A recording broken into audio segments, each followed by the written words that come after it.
Tapi walaupun aku sering menghindar ketika orang-orang lagi nyeritain hal-hal mistis dan horor tentang asrama, aku malah mengalami sendiri.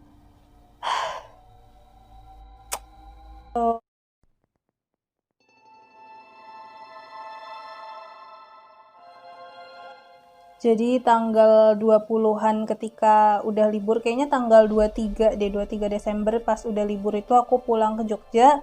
Terus pas awal Januari kayak tanggal 4, kayaknya tanggal 4 atau tanggal 3 gitu, aku balik ke Depok buat ujian. Ya Jakarta Depok ya UI kan perbatasan Jakarta Depok ya. Itu aku balik lagi ke sana untuk tes. Tapi aku cuma sehari doang di sana karena aku bener-bener nggak nyaman banget. Jadi di asrama itu kan karena udah liburan makanya asramanya sepi banget kan. Yang sebenarnya ada juga anak-anak yang nggak pulang, kayak teman sebelah aku, sebelah kamar aku, dia itu dari luar Jawa. Jadi kayak kalau pulang kan ongkosnya lumayan juga ya, jadi dia cuma pulang setahun sekali gitu. Nah temen sebelah kamar aku ini kan nggak pulang, jadi ya lumayan lah aku kayak ada temennya gitu. Tapi untuk yang lain gitu, maksudnya teman-teman aku yang di lantai 1 tuh udah pada pulang semua, jadi tuh asrama tuh sepi banget gitu. Nah, jadi kan aku makan malamnya sama teman sebelah kamar aku, namanya Maltin. Kalau teman sebelah kamar aku yang selfie tadi itu namanya Putri kan. Nah, kalau ini Maltin. Maltin ini tuh nggak pernah lihat sesuatu yang aneh-aneh gitu loh. Dia nggak pernah ngalamin sesuatu hal yang aneh. Padahal dia tuh sering banget begadang, hampir tiap malam dia begadang. Nah, si Maltin ini kan dia nggak pulang kan, terus aku juga makan barengnya sama dia, makan malamnya tuh bareng gitu. Terus habis itu aku mau tidur, soalnya kan besok aku mau ujian tes bahasa Inggris itu kan, jadi aku maunya tidurku nyenyak, bisa bangunnya dalam keadaan segar besok ketika aku mau ujian. Terus setelah makan malam gitu, dia nanya kan, kamu abis ini mau ngapain gitu. Aku bilang aku mau tidur abis ini. Terus aku nanya balik dong, dia mau ngapain. Terus dia bilang, oh aku mau wifi-an semalaman ini sampai besok pagi karena aku barusan bangun. Kayak dia gitu, jadi dia memang anaknya agak nokturnal gitu loh. Terus ya udah dia wifi-an, kami kayak dadah gitu kan. Si Martin ini wifi-an di lobby karena memang kalau di asrama itu di kamar nggak ada sinyal, tapi kalau di lobby itu tuh wifi-nya kenceng banget dan enak banget gitu. Jadi terus habis itu dia ke lobby, dan aku juga tahu dia ke lobby, jadi literally di lantai 1 itu kayaknya aku cuma sendirian, atau kayak mungkin ada juga yang lain cuma sama sekali nggak ada suaranya gitu. Sepi banget lah pokoknya. Jadi pas malam sekitaran jam 12 gitu, aku nyisir rambutku. Jadi kalau malam kan aku biasanya sebelum tidur tuh aku sisiran dulu. Nyisir rambut tuh aku sambil mikir kayak, sepi banget ya gitu. Nggak kayak biasanya, nggak kayak aku di rumah gitu, sepi banget ya gitu. Aku kayak kepikiranku tuh kayak, sepi banget ya, biasanya nggak kayak gini gitu. Aku kepikiran terus gitu kayak, sepi banget ya, sepi banget ya. Terus tiba-tiba kamarku itu pintunya ada yang ngetok 2 kali. Jadi bunyinya tuh kayak tok tok gitu. Aku kan mikirnya mungkin Maltin nih gitu, mungkin Maltin balik gitu. Tapi walaupun kan kalau di asrama itu, jadi dia tuh ada satu yang dinding sebelah sininya tuh pakai dinding asli gitu kan, dinding bata gitu. Terus yang sebelah sini tuh pakai dinding triplek.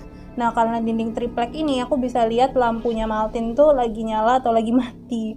Nah tapi pas aku lihat gitu lampu kamarnya Maltin dari kayak langit-langitnya gitu, lampu kamarnya tuh mati gitu. Dan aku juga tahu dia tuh lagi ke lobby, jadi dia lagi nggak ada di kamar gitu loh. Tapi aku dengar suara ketok-ketok 2 kali tadi, dan aku cuma kayak, gitu, apa ya gitu, siapa sih gitu, iseng aja dia orang nih kali ya gitu.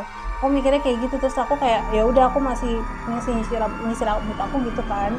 Kalau misalnya ada orang yang manggil nama aku kayak Salsa gitu, aku baru bakal buka pintu gitu. Tapi terus ya udah, karena nggak ada bunyi apa-apa setelah itu, ya udah aku masih nyisir rambut aku aja kayak biasa gitu. Nah terus aku matiin lampu, aku udah tidur gitu kan di kasur, aku udah berbaring di kasur. Terus aku sambil lihat langit-langit gitu, sepi banget ya gitu. Terus tiba-tiba jendela aku ada yang ngetok tok tok, sama kayak pas pintu aku diketok tadi, bener-bener kayak bukan yang tok tok atau atau gimana gitu ya, tapi bener-bener sama kayak tok tok gitu. Aku kayak what the fuck is that, jendela gue gitu yang diketok, padahal gini ya, sini tuh kasur aku, jendela aku tuh di sini gitu, jadi literally dia tuh kayak ngetok di depan kupingku gitu loh. Dan ketokannya tuh juga sama gitu, aku jadi kayak langsung ngerasa nggak enak banget gitu kan, mau tidur tuh kayak nggak tenang jadinya, ih sebel banget gitu, padahal kan aku besok tuh ada ujian gitu, jadi aku kan pengennya kalau kita mau ada ujian kan kita pengen tidurnya tuh nyenyak kan, tidurnya tuh bisa nyaman gitu loh, biar besok ujiannya tuh juga semangat gitu menjalaninya, tapi aku sekarang mau tidur aja tuh digangguin gitu, aku jadi sebel banget. Terus pas itu aku langsung keluar kamar dan aku lihat kamarnya Maltin tuh memang mati lampunya, makanya aku langsung lari ke lobby, aku nyamperin si Maltin dan ternyata dia memang ada di lobby. Jadi yang tadi ngetok kamarku itu bukan Maltin dan bukan temen aku yang lain juga. I mean kalau misalnya itu temen aku yang lain, kenapa dia nggak manggil namaku? Kenapa dia nggak ngetok berkali-kali sampai akhirnya aku buka pintu gitu kan? Tapi dia cuma ngetok 2 kali di pintu dan ngetok 2 kali di jendela. Dan aku mau ngasih tambahan juga kalau aku tuh tinggalnya di asrama lantai 1, jadi nggak mungkin suara ketok-ketok di jendela itu tadi tuh suara ranting, itu nggak mungkin banget. Kalau itu suara ranting yang kena angin, nggak mungkin, karena aku tinggal di lantai 1, nggak ada pohon-pohonan kayak gitu yang nyampe ke depan kamar aku. Itu oh my god, aku kayak Martin, aku mau tidur sama kamu ya malam ini gitu. Aku minta temen aku yang lagi wifi yang di lobby itu untuk tidur bareng gitu kan, karena aku literally aku mau tidur gitu loh, biasa aku harus ujian gitu, tapi si Martin ini tuh baru bangun tidur dan dia memang udah niat untuk wifi-an semalaman gitu, jadi nggak bisa, of course aku nggak bisa tidur sama dia gitu kan. Terus aku juga udah ngechat teman-teman aku yang pada balik juga untuk tes FIB ini, tes bahasa Inggris ini, tapi nggak ada yang bales. Ya iyalah, orang itu jam 12 malam gitu kan, mungkin mereka juga udah pada tidur, yang teman-teman aku yang balik di asrama itu untuk tes itu besoknya, ya mereka mungkin udah pada tidur gitu kan. Jadi aku bener-bener kayak takut banget gitu, dan aku sama sekali nggak tenang untuk tidur di asrama. Makanya aku langsung jam 12 malam itu aku naik Gojek ke rumahnya bude aku yang jaraknya cuma sekitar 10 menitan dari asrama. Nah, belum selesai nih, ada lagi cerita aku dengar suara orang gali kubur. Ini tuh sebenarnya aku sering banget denger kayak jam 11, jam 12-an malam gitu.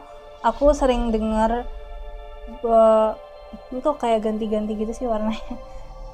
Aku tuh sering denger itu apa, suara orang gali kubur gitu jam 11, jam 12-an malam. Cuma aku mikirnya itu paling suara orang nyuci tempat nasi gitu, karena kan aku deket kamar mandi kan, kamarku itu tuh cuma selang satu kamar dari kamar mandi aja. Jadi kalau menurut aku mungkin itu memang ada orang yang nyuci beras, nyuci apa sih, tempat beras yang gosoknya tuh pakai gosokan besi itu loh, tahu nggak sih, kayak ya kayak gitulah bunyinya.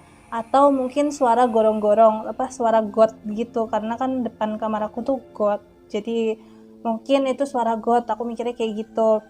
Dan aku nggak tahu sih ini sebenarnya yang bener tuh apa, maksudnya apakah ini tuh bener-bener kayak aku dengar suara orang rame-rame yang gali kubur kayak gitu, ataukah itu suara gorong-gorong.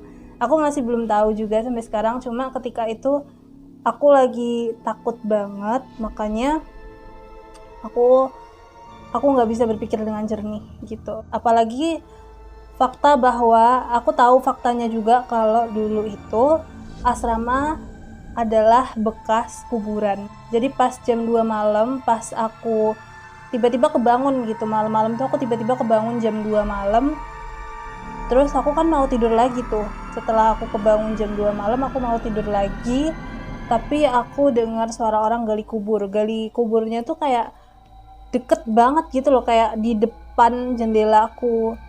Dia tuh dan kayak makin dalam gitu, gali kuburnya tuh makin lama makin dalam gitu, kayak tahu nggak sih kalian suara cangkul yang kena ke tanah gitu. Aku nggak tahu apakah ini cuma kayak efek aku ketakutan aja atau memang sebenarnya tuh kejadiannya seperti ini, tapi aku takut banget karena itu jam 2 malam, udah sepi, dan aku nggak tahu gitu kan apakah aku beneran atau enggak itu, apalagi setelah aku denger si Putri tadi yang selfie matanya putih semua itu, dia juga pernah dengar di depan jendelanya itu ada yang rame gitu, suara orang rame-rame, tapi pas dia buka jendelanya nggak ada siapa-siapa. Jadi aku kayak udah takut banget gitu kan, terus aku langsung keluar kamar, dan untungnya ada temen aku yang lagi lembur buat garap tugasnya. Jadi dia tuh anak teknik gitu ya, anak teknik kan biasa ya kalau ngerjain tugasnya tuh sampai pagi. Jadi makanya aku terus akhirnya tidur sama dia sampai pagi.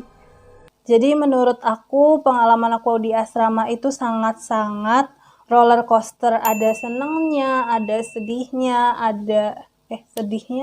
sedihnya ya itu tadi, aku kadang-kadang nggak merasa terlalu nyaman gitu. Ada seremnya juga kan. Dan video ini nggak bikin kalian takut untuk tinggal di asrama. Karena walaupun aku pernah ngalamin kejadian yang kurang menyenangkan, yang horor-horor kayak tadi itu, tapi aku pernah kok tiba-tiba kebangun jam 2:30 pagi, kebelet pipis gitu kan, karena kamar mandi luar asramanya, terus ya udah aku terpaksa pipis gitu, dan nggak ada apa-apa juga di kamar mandi tuh, aku biasa aja, baik-baik aja, terus aku tidur lagi, setelah itu juga nggak ada apa-apa juga, sampai pagi aku nyaman-nyaman aja. Terus tadi aku juga udah ceritakan si Martin, teman sebelah kamar aku yang anak nokturnal tadi, dia tuh sering banget begadang, tapi dia nggak pernah lihat apa-apa, dan dia juga ketika akhir tahun itu dia nggak pulang gitu. Jadi dia merasakan sepinya asrama, dan dia juga baik-baik aja gitu. Dia nggak pernah dia apa-apain juga. Aku juga punya temen yang jam 3 pagi dia tuh mandi, tapi nggak ada apa-apa gitu juga di kamar mandi. Dia nggak ngerasain ada apa-apa yang aneh gitu. Jadi kalau menurut aku konklusinya gitu ya, closing statement dari aku adalah semua tempat itu pasti ada makhluknya. Dulu kita juga pasti pernah kan yang di sekolah kita dengar-dengar mungkin ada info gitu kalau dulu tuh sekolahnya bekas rumah sakit Belanda gitu, makanya angker segala gitu. Pasti pernah kan kayak gitu. Karena dunia kita ini tuh udah lama banget guys, udah cukup tua, jadi nggak mungkin kita menempati suatu tempat yang dulunya tuh nggak pernah dibuat hal lain gitu sama orang lain, yang belum pernah diapa-apain sama manusia di zaman dulu tuh nggak ada gitu, karena di dunia kita ini udah cukup tua gitu. Jadi ya yang bisa kita lakukan adalah melindungi diri. Tetap positive thinking aja, jangan stres, terus berdoa, yakinlah kalau kalian tuh dilindungi. Jangan takut, karena kalau takut mereka akan semakin tertarik. Dan juga jangan sampai kalian low vibe, karena kalau energi kita negatif, kita akan lebih mudah untuk menarik hal-hal yang negatif juga. Jadi itu aja sih yang perlu dijaga. Di semua tempat tuh pasti ada, tapi kita sendiri yang perlu jaga diri. Aku tadi mau cerita juga alasan kenapa aku akhirnya berniat untuk bikin video ini. Jadi ketika aku lagi mau tidur gitu ya, aku ngerasa, jadi pas aku udah setengah sadar gitu, aku ngerasa tiba-tiba ada yang megang tengkukku. Jadi kayak gini, megangnya tuh bukan cuma gini doang, tapi kayak dia tuh masuk ke dalam bajuku gini, dan agak diremes gitu megangnya. Padahal aku lagi di rumahku sendiri, bukan di asrama. Tapi ketika aku mau tidur kayak udah setengah sadar, kayak tau gak sih kalian rasanya kayak udah mau tidur gitu, terus tiba-tiba aku ngerasa kayak ada yang masuk ke bajuku gini dan ngeremes tengkukku pas aku lagi mau tidur. Karena aku ngadep samping gitu kan, jadi dia bisa ngeremes siniku. Itu di rumahku sendiri loh, bukan di asrama. Jadi kalau menurut aku ya di semua tempat tuh ada, cuma ya kita aja yang menjaga diri. Jadi makanya pas aku mengalami hal kayak gitu, aku jadi kayak terdorong buat bikin polling di Instagram, nanya tentang apakah ada orang yang kira-kira kalau misalnya aku bikin cerita horor di YouTube apakah pada mau atau enggak. Jadi jawabannya pada yes, makanya akhirnya aku bikin ini. Jadi kayak setelah aku mengalami hal yang aneh gitu ya di rumahku sendiri, aku jadi inget, oh iya aku juga pernah mengalami hal yang aneh di asrama gitu. Aku ceritain atau enggak ya? Oh iya, ceritain aja deh gitu. Karena memang hasil pollingnya kan banyak yang yes kan. Jadi ya udah akhirnya aku bikin deh video ini. Ya, tapi aku butuh banyak banget keberanian untuk bisa bikin video ini. Karena literally aku pernah pas waktu di itu ya, di asrama gitu, pas masih di asrama, aku kan nonton Perempuan Tanah Jahanam kan, film horor itu sama teman-teman aku. Terus malamnya aku nggak berani tidur sendiri, jadi aku tidur sama teman aku yang lain di malam itu. Aku setakut itu guys, aku sepenakut itu. Jadi aku butuh banyak banget keberanian untuk bisa bikin video ini, editing, recording, sampai akhirnya aku upload gitu ya. Jadi tolong didukung channelku, di like, comment, dan subscribe. Terus kalian juga bisa request kira-kira apa yang mau kalian nonton dari aku setelah ini, oke? Dadah, makasih udah mau nonton dan see you on the next video.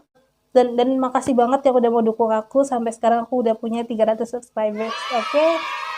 Dah, makasih banget semuanya dan goodbye. Sampai jumpa di video aku yang berikutnya.